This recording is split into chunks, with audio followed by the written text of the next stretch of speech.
여러분은 구원의 확신이 있습니까? 죽으면 천국 갑니까? 지금 죽어도? 방금 엄청 나쁜 짓을 했는데도? 아유, 구원의 확신은 좋은 거예요.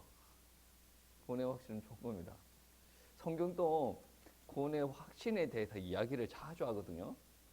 또 하나님께서 창조하시고 예정하신 그 경륜에 따라서 우리가 구원받았고, 하나님께서 우리가 창조하셨고 선택하셨고 구원하신 거 계속 이야기를 하고 있습니다. 구원의 확신을 심어주는 이야기를 계속 하고 있어요. 그런데 여러분 그걸 아셔야 돼요. 교회가 예수 그리스도로 말미암아 교회가 만들어졌고 지금까지 2000년이 거의 다 돼가지 않습니까? 우리의 기준으로 보면 안 돼요. 초기 기독교 공동체는 어떤 게 있었냐면 우리처럼 신학적으로 탄탄한 교회도 있었지만 어떤 교회에서는 자기가 예수님을 믿기는 하는데 영생이 있는 건지 모르는 사람이 있어요. 오늘 말씀 보면 그렇죠.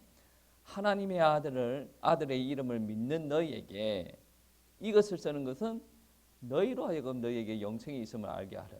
그러니까 하나님의 아들의 이름을 믿는데 영생이 있음을 모르는 사람이 있다는 거죠. 그러니까 너희에게 영생이 있음을 알게 하기 위해서 이 편지를 쓴다라는 말씀입니다. 여러분, 그러면 다시 한번 질문할게요. 구원의 확신이 없는 사람인데 이 사람은 천국 갈 수가 있을까요?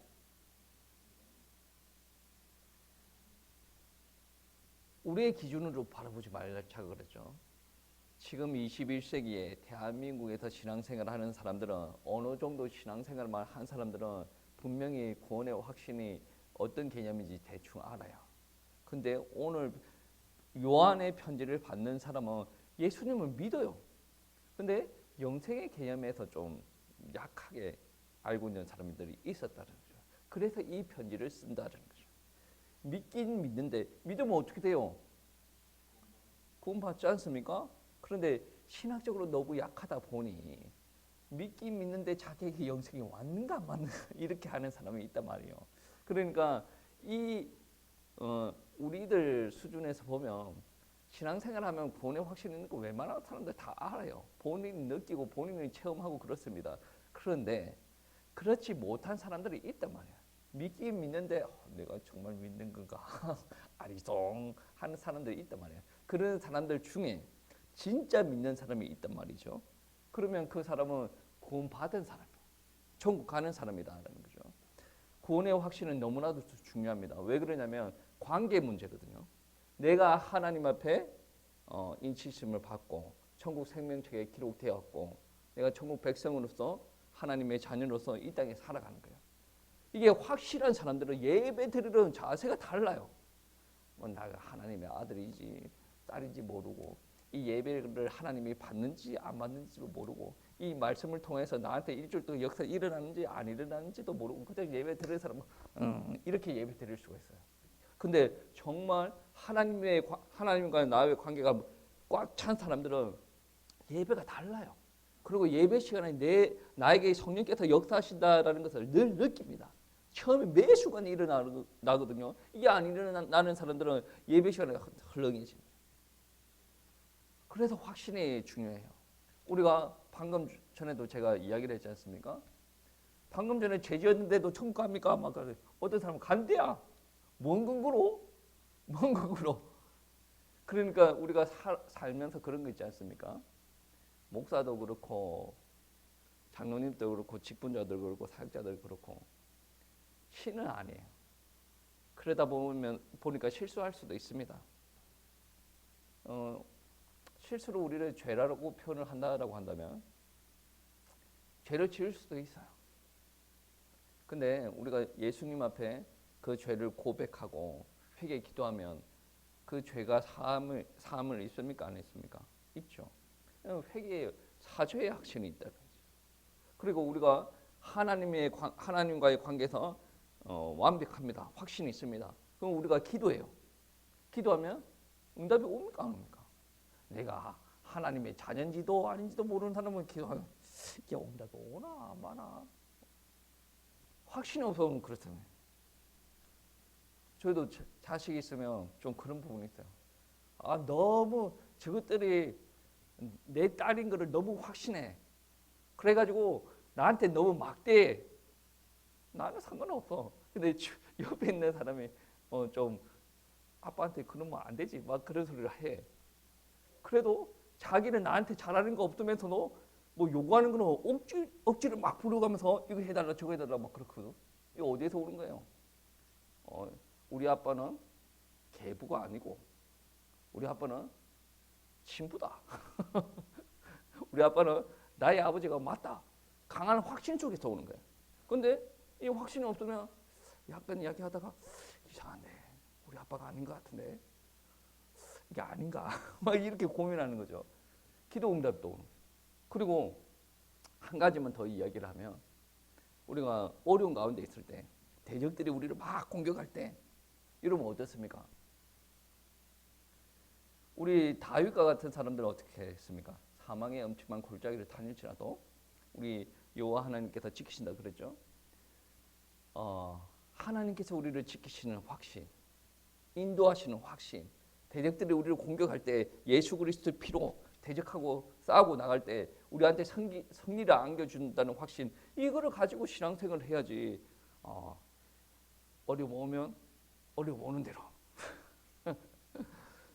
내가 신앙생활하기 힘들면 신앙생활하기 힘든 대로, 마음이 힘들면 마음이 힘든 대로 물아 흘러라 나는 네 따라간다 막 산은 산이요 물은 물이고 뭐 시간이 나를 해결해 주겠지 이런 식으로 신앙생활하는 게 아니에요. 성경은 가르칩니다. 우리 상황이 어떤지 간에 흘러가는 대로 가지 말고, 물론 큰 틀 안에서는 주님께서 주권을 가지시고 인도를 하시지만 말씀 붙잡고 나아가는 거죠. 기도하고 나아가는 거죠. 확신이 있어야 그렇게 하는 거죠. 세상에서는 그렇게 사는 것은 아니다 라고 이야기할지라도 하나님께서는 매 순간 나에게 어떻게 이야기를 합니까? 그렇게 사는 건 맞다라고 이야기해요. 확신이라는 건 무엇보다 중요합니다. 여러분 구원파 알죠? 친내교입니다. 그것도 친내교. 우리 친내교와 조금 다른 친내교. 그 구원파에서 확신을 이야기할 때 결이 다른 확신을 이야기합니다. 구원의 확신의 배단이죠. 어떻게 이야기하냐면 한 번의 경험으로 인해서 내가 그때 회심을 했다라고 한다면 그 이후의 삶은 어떤지 간에 상관이 없어요.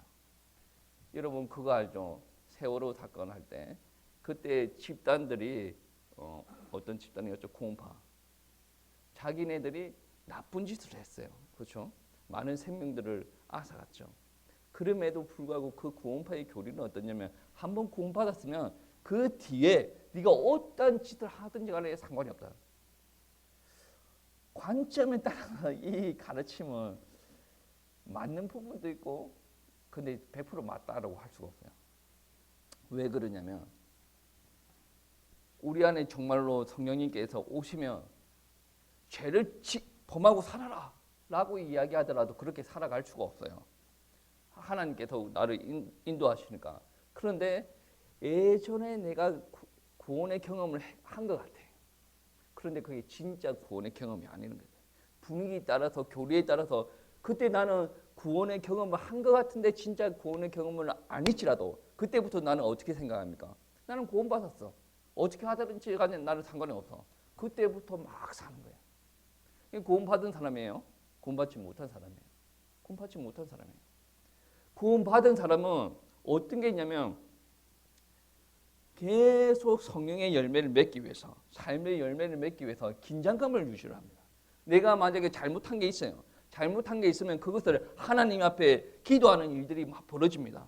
회개하는 일들이 벌어집니다. 근데 구원파의 교리는 어떻습니까? 아니 뭐 사죄가 필요 없어. 그 다음부터는 어떻게 살든 상관이 없으니까 이미 구원받았으니까. 그리고 어떤 게 있냐면 구원파가 자기가 예전에 구원받았다라는 경험, 자기 확신을 하나님의 확정으로 착각을 한대요. 이 땅에 있는 사람들이, 많은 사람들이 나는 구원받았어. 그 구원받았다라는 나의 확신이 천국 생명책에 기록된 거와 동일합니까? 내가 구원받았다고 하는데 하나님께서 나를 선택하시고 구원하신 것과 동일합니까? 아니죠. 순서가 거꾸로 됐어요. 위에서 작업이 일어나고 밑에서 역사가 일어나는 거죠. 그래서 신앙생활 하다가 내가 하나님의 은혜를 경험하다 보면 하나님께서 그렇게 나를 부르셨구나. 하나님께서 나한테 은혜를 주셨구나. 그때부터 점진적으로 더 강하게 느끼면서 신앙생활하는 거예요. 그러니까 예전에 구원받고 그 이후로부터 어떻게 살든 상관이 없는 게 아니라 예전에 구원이 진짜면 계속 하나님께서 원하시는 삶을 살아가는 거죠. 하나님의 영광을 드러내면서.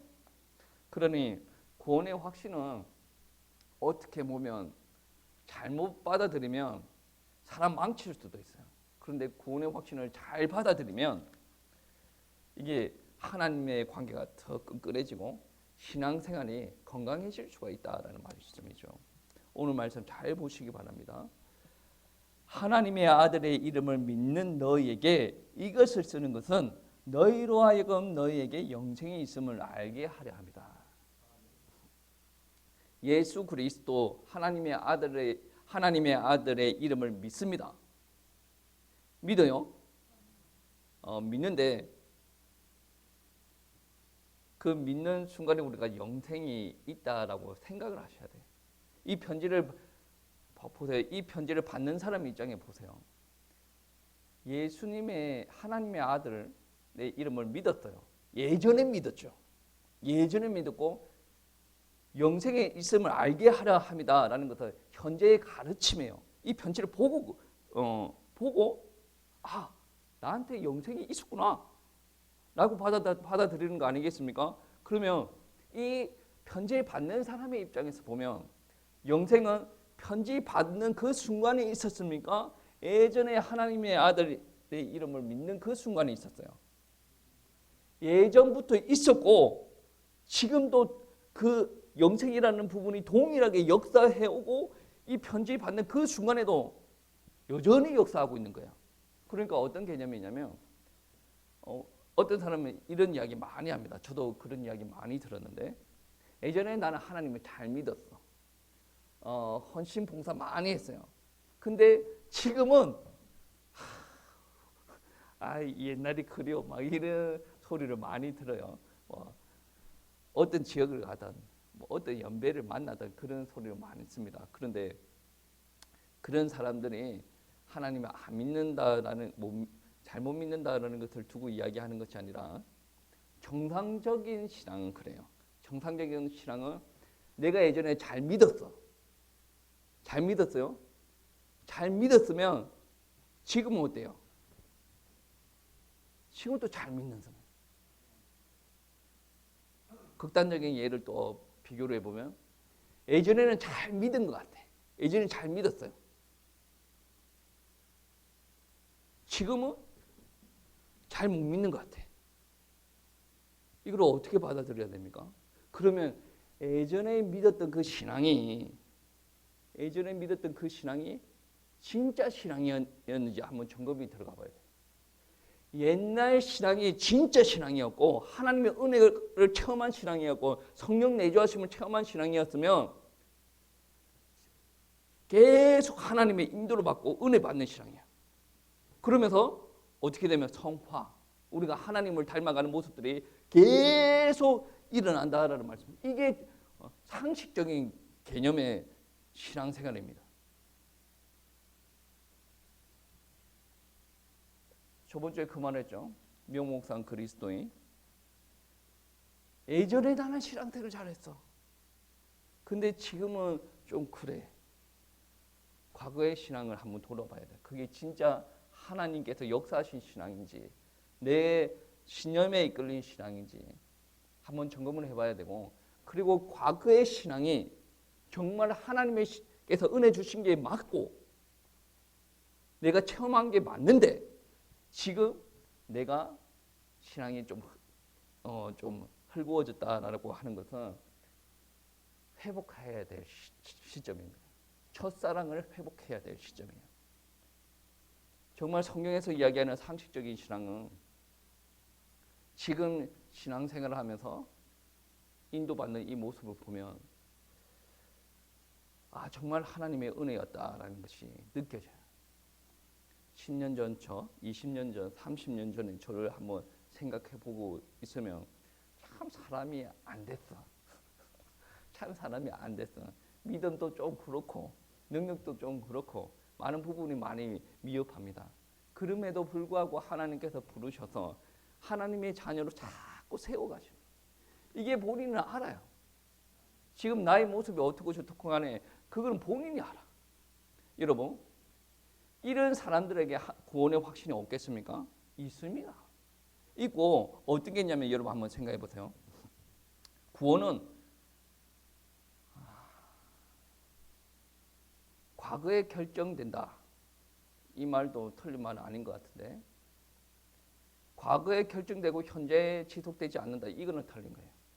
과거에 결정되고 현재에도 계속 지속이 돼. 과거의 그 신앙이 진짜라면 지금도 계속 지속될 수가 있다는 거죠. 그래서 나는 왜 구원의 확신을 하는가? 라는 부분을 보면 내가 믿어요. 내가 이 추상적인 거 말고 우리 문자 그대로 성경을 받아들이면 어떤 게 있냐면 여러분 한번 보세요. 내가 하나님의 아들의 이름을 믿는 너희에게 이것을 쓰는 것은 너희로 하여금 너희에게 영생이 있음을 알게 하려 합니다. 하나님의 말씀이 이렇게 이야기하고 있기 때문에 나에게 영생이 있다라는 거죠. 하나님의 말씀은 어떻게 이야기하고 있습니까? 하나님의 아들의 이름을 믿는 자에게는 영생이 있다. 여러분 믿습니까? 안 믿습니까? 하나님의 은혜로 말미암아 믿어지는 믿음이 우리에게 왔지 않습니까? 믿습니다. 그러면 여러분 구원 받은 거예요. 말씀이 이렇다면 그런 거예요. 여러분 생각 한번 해보세요. 여러분 가끔 문제가 생기고 어려움이 생길 때 어떤 일들이 일어납니까? 내가 구원 받았나? 왜 이렇게 기도를 하는데 응답이 안 오고 나는 왜 이렇게 힘들지? 그런 생각을 하는 거는 좋아요. 근데 여러분 한번 생각해 보세요. 아브라함에게 어려움이 안 찾아왔습니까? 다윗에게는 어려움이 없었어요. 여러분 욥이 고난을 당할 때 하나님께서 욥을 버려서 고난을 당했습니까? 바울이 전도 사역을 합니다. 바울이 전도 사역을 할 때 엄청나게 편하게 전도 사역을 한 거 아니거든요. 뭐 비행기 타고 다니고 크루즈 타고 다니고 뭐 다른 사람들한테 환대받고 그렇게 전도 사역을 한 거 아닙니다. 아니 엄청나게 고생하면서 선교 사역을 했단 말이에요. 그러면 우리 바울은 저주받은 삶입니까?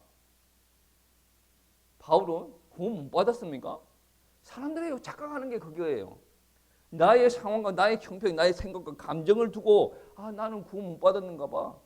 나는 하나님의 은혜를 못 누리는가 봐. 자꾸 거기에 쏘가 넘어가는 거예요. 생각과 감정을 하나님 앞에 맡겨야 돼. 하나님께서 감찰하시도록 해야 되는데 우리는 누구한테 맡깁니까? 마귀한테 자꾸 던져버려. 마귀가 내 감정과 생각을 가지고 좀 놀아줘. 자꾸 던져버려. 회복이 안 일어나는 거죠. 정확한 답이 있어요. 하나님께서 말씀하시는 정확한 답이 있어요. 여러분 하나님의 아들의 이름을 믿습니까? 믿으면 영생 받는 거래요. 근데 이게 믿어지지 않는단 말이에요. 여러분 이게 믿어지면 엄청난 큰 역사입니다. 홍해가 갈라지는 것보다 더 큰 역사예요. 이거 무슨 말이지 하는 사람들은 한번 기도를 해봐야 돼요. 그리고 정말로 이 가르침이 계속 일어나고 싶으면 예배를 계속 드리든지 안 그러면 개인적으로 또 이야기를 하셔가지고 말씀 나눌 필요도 있어요.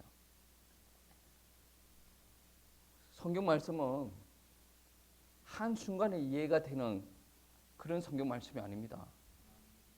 여러분 뒤에 있는 말씀이 믿어집니까? 바울이 가이사한테 복음 전하러 가다가 풍랑이 닥쳤어요. 근데 주의 사자가 나타나서 바울아 두려워하지 마라. 네가 가이사 앞에 서야 되겠고 뭐라고 했습니까? 하나님께서 너와 함께 항해하는 자를 다 내게 맡기셨다. 이 말은 믿어집니까? 오전 말씀에 어떻게 말했습니까? 아는 것과 믿어지는 것과 다른 말씀이라고 그러죠. 이게 안 믿어져야 정상이에요. 여러분한테 이런 말씀 주신 적 있습니까? 없지 않습니까? 없어요. 안 믿어져야 정상입니다. 그런데 이 말씀을 하신 이가 누구예요? 성령님. 이 말씀을 기록하신 이가 누구예요? 성령님. 사도행전은 바울이 기록한 거 아니죠? 몰라도 돼. 이건 몰라도 됩니다. 어차피 이거 몰라도 천국 가는데 지장이 없어요. 근데 분명한 것은 사람이 기록했을지라도 누가 역사에서 기록한 거예요? 성령님. 그래서 저와 여러분에게 성령님이 계십니다. 기록한 자가 성령이고 내 안에 계신 분이 성령이고 이게 사람이 지로 믿어지지는 않아. 근데 내 안에 있는 성령께서 역사하시면 이게 믿어진다니까요. 이게 엄청난 큰 역사입니다. 그냥 흘려 넘길 하나님의 말씀이 아니다라는 거죠. 여러분, 지금 이 시간에 예배 자리에 참석한 건 정말 큰 은혜입니다. 아무나 참석하지 못합니다. 여기 믿음으로 하나님께서 인도하셨고 이 자리에서 우리가 예배 드릴 수 있도록 참 이끄신 하나님 너무 감사한 거죠. 감사한데 확신이 있으면 더 감사하다. 우리는 믿는 사람들이 이런 이야기를 종종 합니다. 미래지향적이죠. 맞아요. 하나님께서 나에게 이루실 역사를 기대를 하면 기분이 더 좋아집니다. 앞으로 더 좋아질 겁니다. 하나님께서 나를 더 귀하게 쓰실 것입니다. 그런데 복음이라는 것은, 영생이라는 것은 미래지향적인 것만 이야기하는 거 아니에요. 복음은, 영생은 미래에만 있습니까? 지금도 있다는 거죠. 여러분 이 시간에 하나님을 영접한 거 아니면 과거에도 있었다는 거죠. 그러면 지금 이 시간에도 충분히 복음을 누리고 하나님의 은혜를 누릴 수가 있다는 거죠. 하나님께서 다 주셨어. 선택은 여러분의 몫입니다. 그러면 어떻게 해야 되겠어요? 어떻게 해야 되겠어요? 여러분이 할 수 있는 거 하셔야죠. 예배 시간에 예배 드리고 기도 열심히 하시고 그리고 하나님께서 여러분에게 말씀 주신 것 가지고 현장에서 그대로 살아보려고 말씀 붙잡고 기도하는 것이 있어야 돼요. 그러면 아마 내년만 되더라도 2025년 5월달보다 내년 5월달이 더 은혜스러울 거예요. 더 하나님께서 나한테 역사를 많이 이루셨다. 그걸 아는 거예요. 여러분 지도를 그리셔야 돼. 나는 오늘만 산다 이렇게 하는 게 아니라 과거를 생각할 때 나의 모습이 그려지고 미래를 생각할 때 나의 모습이 그려지는 신앙입니다. 하나님께서 그냥 이끄시는가 이끄시지 않는가 한번 보세요. 아브라함은 지표가 있었습니다. 아들 준 자를 다른 지표가 있었죠. 그 아들로 말미암아 만민이 복을 받는다. 다윗도 지표가 있었어요. 이스라엘 땅의 왕이 될 것이다. 바울도 지표가 있었어요. 그 말씀을 들었을 당시에는 예수님 믿는 자를 핍박하는 자였는데 이 예수님을 이방, 유대, 왕들에게 그 자기가 핍박하는 그 이름을 증거하게 될 것이다. 지표예요.